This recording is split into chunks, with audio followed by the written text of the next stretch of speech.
And we're live. Hello, hello. Dave Charest here from Constant Contact, and thank you for joining us for another webinar after hours. Recently, last week, we did how to grow your business with Google search ads. We had over 2,400 people registered, and we covered what Google search ads are and how they work. We covered how to maintain or create and manage your Google search ads. We also talked about some tips and strategies for getting great results.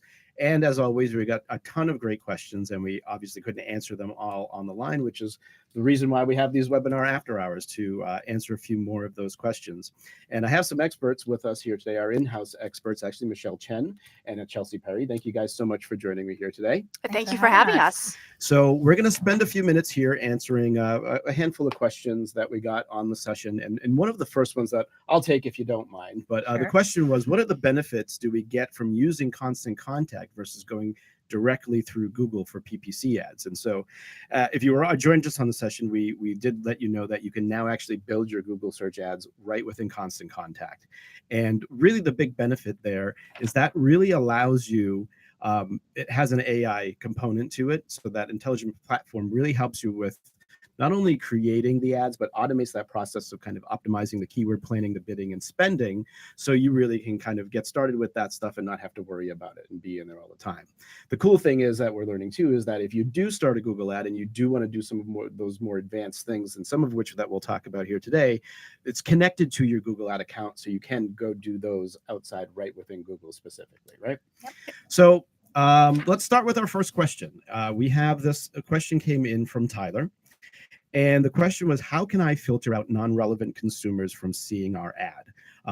I did the click to call, and our sales department was bombarded with calls that just seemed like filler. Who wants to take that one? I can take that one. Cool. Yeah, for sure. So I think that's a great question, right? Because when you start a Google campaign, you want to make sure that you're reaching the right audience. You basically have the gamut of running across multiple different keywords.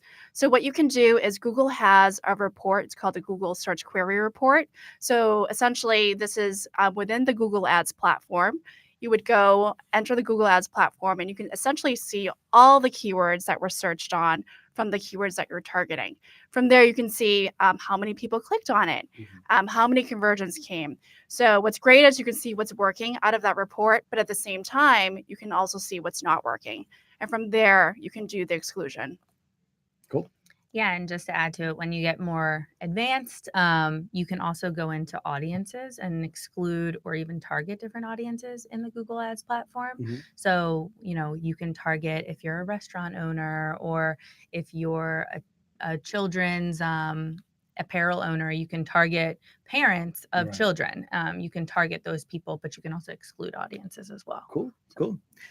We see John there. John is watching us live here today. Hi, John. And you had a question about how to track conversions using Facebook ads in Constant Contact. And today we're talking about Google ads, but you can use Facebook lead ads and do your Facebook ads within your Constant Contact as well. I know you know that from watching our last webinar, probably. But you can find that information right within your Constant Contact account, so you can start to see some of that stuff. So we're going to be focused on Google ads here today, though. So the next question I have here is from John, which is, why does CPC cost vary with the same budget? Yeah, I can take that. Sure. So it varies with the same budget based on where you're located, and then also competition really affects your cost per click. So for example, if there is a new competitor that starts to bid on the keywords that you're bidding on, your CPCs are going to rise. If they leave the marketplace, or they leave or aren't bidding as aggressively, your CPCs are going to fluctuate. So it's really based on competition, as well as the location you're in. If you're in a city that has a lot of people, LA is a very big, high costly area compared to maybe Jacksonville, Florida, or something like that. So it's really based on your location, and then also your competitors that are in the space. Cool. Yep. And I can add to that as well. So another good way for you to control what you're paying and also improve the CPCs that you're paying is improving your relevancy. And what I mean by that is, as you start off, you're going to start off with a set of ads that relate back to your keywords. You can start testing those ads and trying to get your click-through rate up. The better ads that you write, the better call to action that you include, your click-through rate will improve, and that will actually impact how much you're paying. So improving the quality and the health of your account also ties back to how much you're paying. Sure. Makes sense, right? Like as anything we want to do in marketing, right? It really is about being targeted and getting the right messages to the right people and speaking to them in the way that makes sense with what they're in Google search ads, right? What they're searching for, right? Exactly. So, awesome.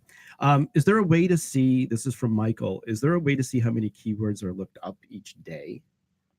Yes, exactly. Excellent. There It's is. confirmed twice. So you're able to do that within our constant contact tool itself, right? Okay. So this is also broken out for you on a monthly basis. Okay. So I know that was kind of a daily question, Yeah. but you can see monthly search volume within the tool itself. Okay. And then you can kind of do an average to get your daily averages. Gotcha. If you want to be a little bit more advanced, you can log into the Google Ads platform and look at, search query reporting to provide search volume that way. Gotcha. Cool. Here's a question from Ernest and one from Michael. These kind of come together because it's about seeing the average CPC being charged around certain words and average budgets around those. And so I guess like that in general, and then it kind of gets to what is the average CPC for weddings, right? So depending on really what you're looking for, there is a way to see what those averages are, right? There is. Yep. So both to start in our constant contact tool, you can see the average spend for your top keywords in the reporting dashboard in our constant contact tool. To get more granular and really see all of your keywords and at a daily spend and a daily CPC, you can go into Google Ads and it breaks it out for you at a campaign level, ad group level, keyword level, ad level. It really breaks it down for CPCs to the most detailed level. And you can see your average spends that way too. You can also use the keyword planner, which is what Michelle was talking about earlier, to see new keywords and see their average CPCs based on the location that you're trying to target.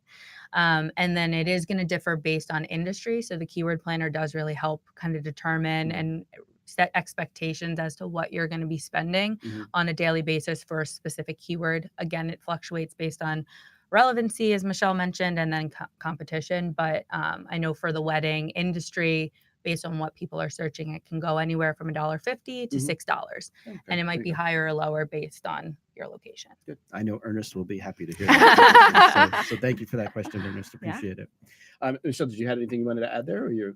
No, I think I'm good. I think what's also really important that I found was the constant contact tool provides those what we call Kpis. They're key performance indicators within that dashboard, right? So you can easily log in at the beginning or middle of your day, check on how your campaigns are running, just to get a feel for if it's working or if it's not. And then if you do want to take that extra step to be an advanced user, you can go ahead and log into Google Ads. But really all the information that you need as a beginner user is really upfront in the tool itself.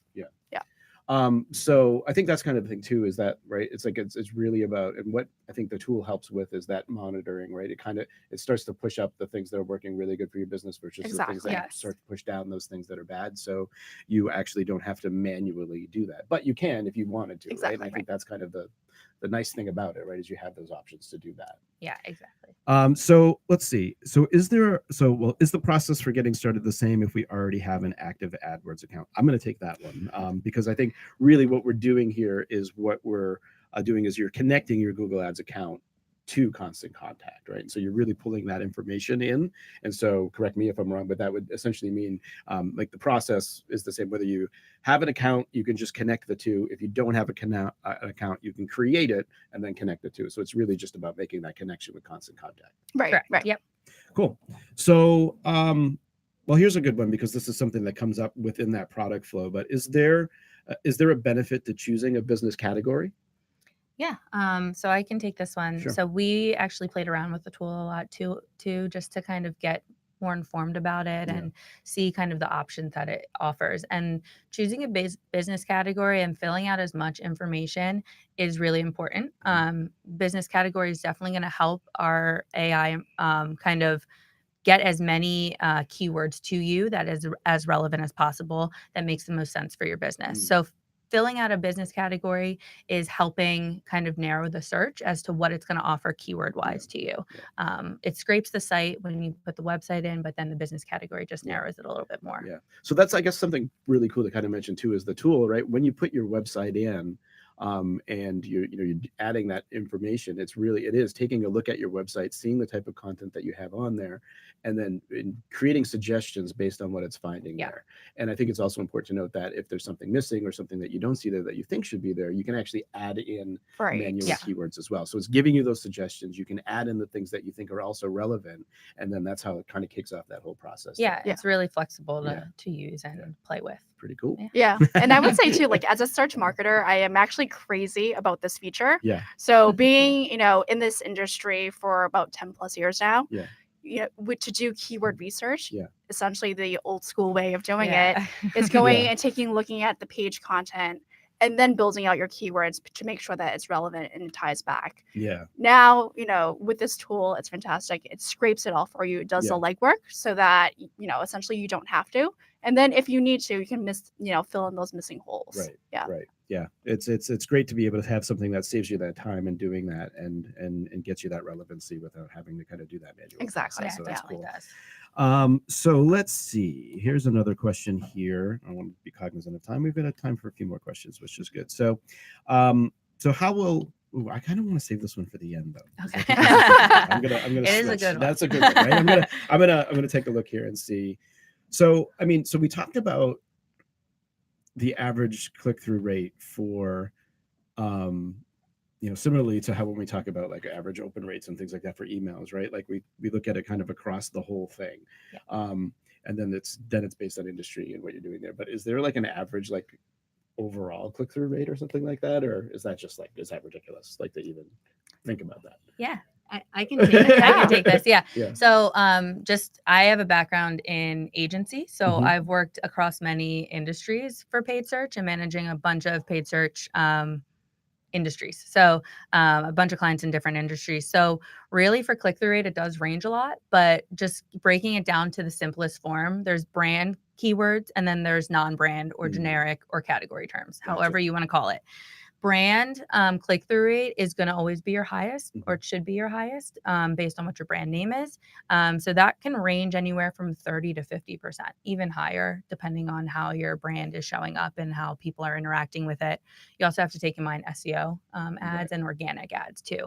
Non-brand or generic is really just 1%. I know it sounds very small, but just given how many competitors are out there, how your relevancy is, as Michelle mentioned earlier, we're looking for above a 1%. Anything, to 1 to 5 is really good if you're really relevant in your space, or if you have your brand name in the generic, that's going to elevate it more. But really, though, above a 1% is really good for non-brand. Cool.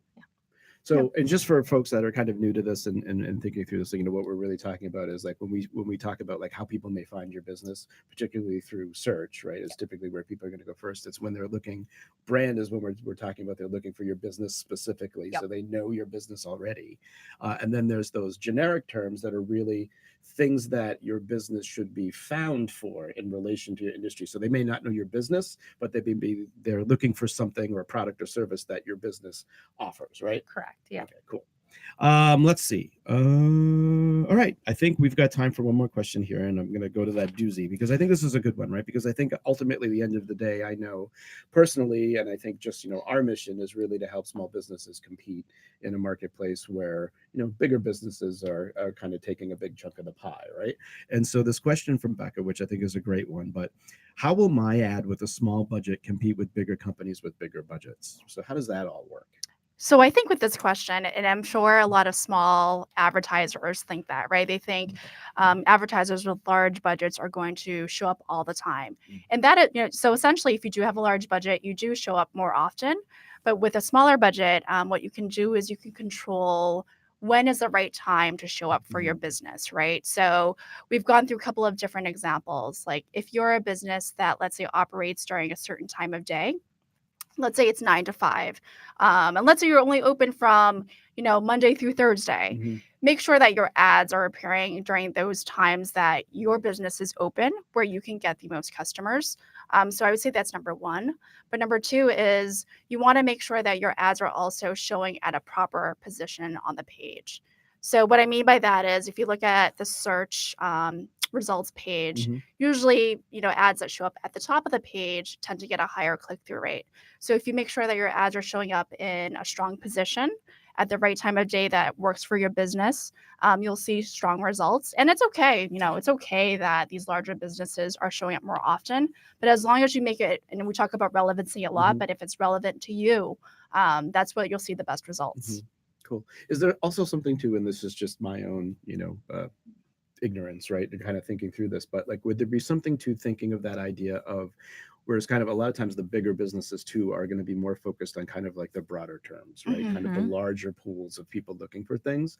And there's real opportunity for a smaller business and kind of the niche things or the longer tail things that people are looking Exactly. for, right? Because those searches are more specific and you may not get as many, but you may get more relevant people coming through to your site and clicking through on those ads. Am Yeah. I correct in thinking of it that way? Yeah, exactly. Cool. I think with that, if you do have a smaller budget, you definitely don't want to go, if you're a restaurant, go after restaurant. You Right, might want right. to be focused on what you're actually serving. Right. Barbecue restaurant, and your me searches Yeah. are huge. Yeah. So you just want to focus on the as niche as possible and longer tailed. Yeah, you may want to check out on the Constant Contact blog. Ashley Persico wrote a Google Near Me post on, her favorite thing to search for is mashed potatoes. So, you should check that out. Guys, I wanted to thank you so much for spending some time and sharing your expertise. Michelle, Chelsea, thank you so much. Thank you.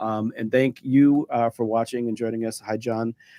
And John did mean Google Ads. So there was a question about tracking conversion then. So let's see if we can get this before we wrap this up. Is there a way to track that conversion with the Google Ads, or is that something you're kind of going outside of Constant Contact for, or how does that work? Do you know? Or we can look that up for you if we don't have the answer for that. Yeah.